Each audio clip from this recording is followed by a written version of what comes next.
Chers amis, nous allons étudier la paracha de Yitro. C'est la paracha du Matan Torah, du don de la loi, mais auparavant, quelques mots sur le personnage de Yitro. Yitro est le beau-père de Moshe.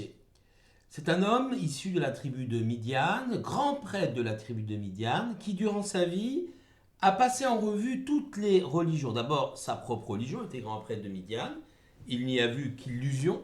Puis, en passant en revue toutes les autres religions de l'époque, il les a toutes écartées au profit du choix du Dieu unique, du monothéisme qu'il a épousé sans même, je dirais, avoir été converti en bonne et due forme, mais il adhère à l'idée monothéiste et c'est une véritable rencontre entre Moshe et Yitro qui se passe, donc entre Moshe qui épouse Sipora et Yitro son beau-père.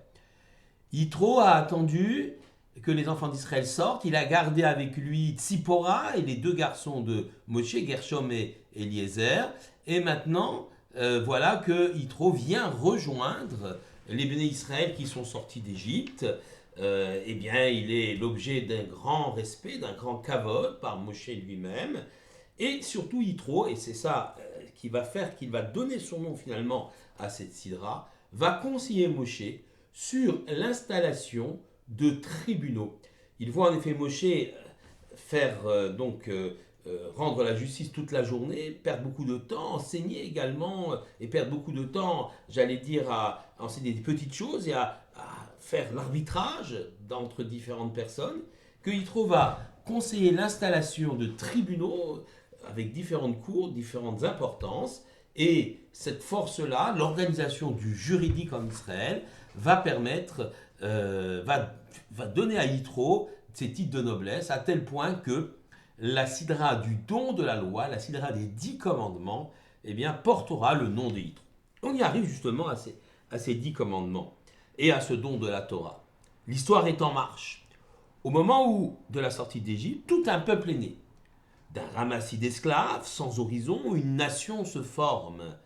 Mais cette longue gestation de la nuit égyptienne et cette naissance dans les douleurs de la disparition de leurs ennemis, puisque ne faut pas se réjouir de la mort de nos ennemis, donc il y a une certaine forme de douleur quand même, eh bien tout cela ne trouve sa justification que dans le fait que le peuple juif va donc recevoir la Torah. C'est-à-dire qu'il va se créer en tant que peuple, comme si la Torah va donner colonne vertébrale, une force, une essence même au peuple juif. Donc la marche vers le mont Sinaï et le don de la Torah sont essentiels.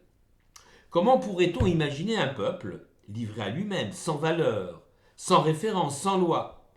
Son épopée se transformerait bien vite en une errance destructrice et une disparition dans le néant. La loi, celle de la Torah, apporte l'harmonie et permet la structuration de la société juive qui à l'époque est en pleine maturation. La Torah, révélée, offerte par Dieu, révélée sur le mont Sinaï, ouvre aussi une formidable fenêtre sur la connaissance et la compréhension de l'univers. Compréhension de l'univers, de ses mécanismes, et permet donc une approche plus forte et plus intense du Créateur. On est là ici au quatrième niveau de libération. On a vu le premier niveau de libération, c'est la fin de l'esclavage, on des 10 plaies.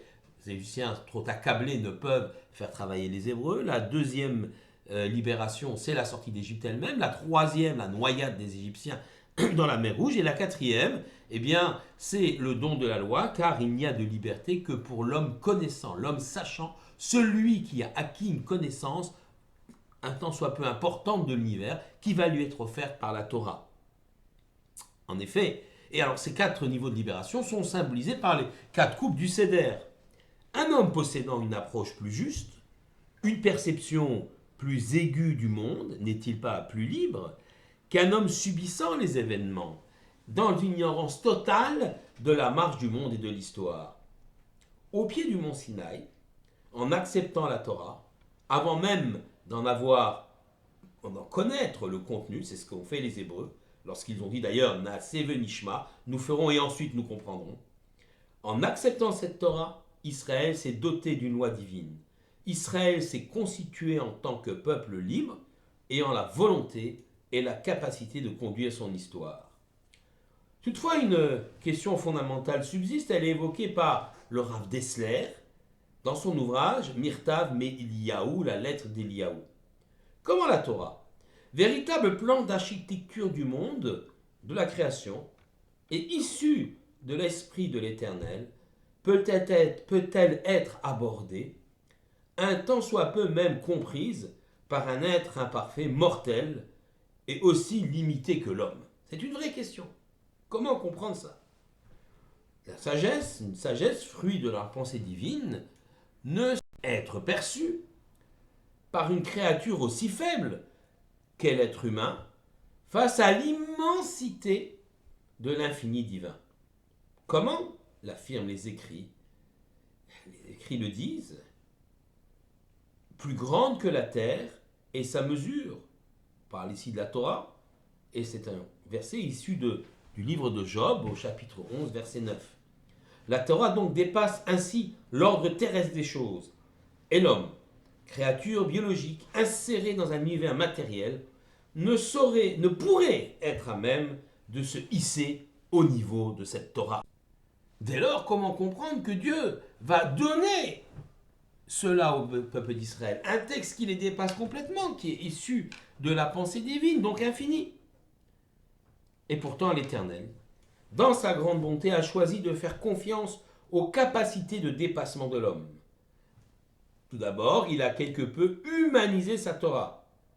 C'est-à-dire que, sans en perdre l'essentiel, l'Éternel a modelé sa forme pour qu'elle soit intégrable par l'esprit humain. Il a ainsi reproduit le fameux phénomène du tzimtzum, le rétrécissement, qu'il a déjà fait lors de la création, par rapport à sa propre présence. Dieu, au moment de la création, s'est retiré quelque peu pour faire la place à l'homme, occuper tout l'univers. Désormais, il se rétrécit volontairement pour laisser l'homme donc avoir une place, laisser une place à l'homme. C'est ce qu'il a fait au moment de la création. C'est ce qu'on appelle le tzimtzum. Eh bien, au mont Sinaï, on a le tzimtzum de la loi, le rétrécissement entre guillemets de la loi, sans en perdre l'essentiel.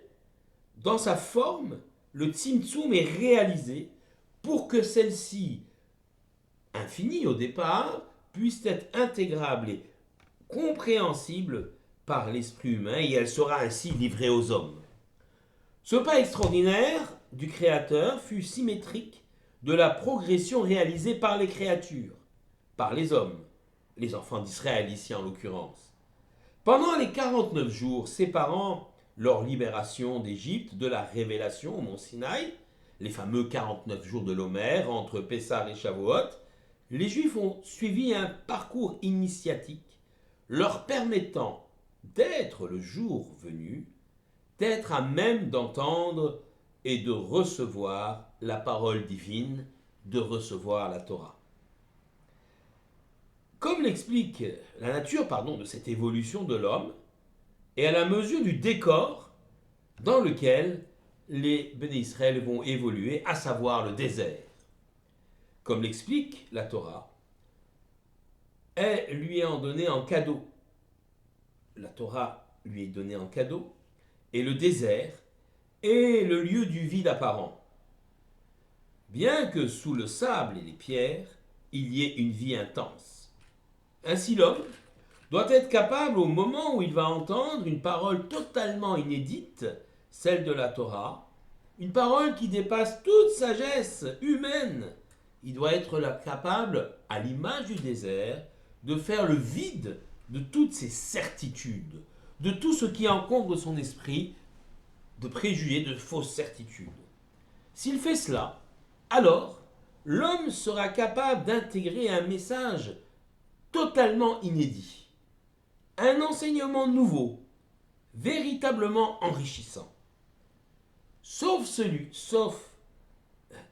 contraire, l'enseignement qui était infini devient à dimension humaine, et puisque l'homme a fait cet effort, ce travail sur lui-même au départ, il peut maintenant l'intégrer. Seul celui qui sait s'ouvrir en faisant place au message divin peut l'acquérir. Ainsi s'exprime la Gemara dans le traité de Sota, Daf, page 21b. La Torah ne peut être acquise que par celui qui se considère comme n'étant pas, à l'image du désert, celui qui pense qu'il a encore beaucoup à apprendre, celui-là deviendra sage. Shabbat shalom à tous.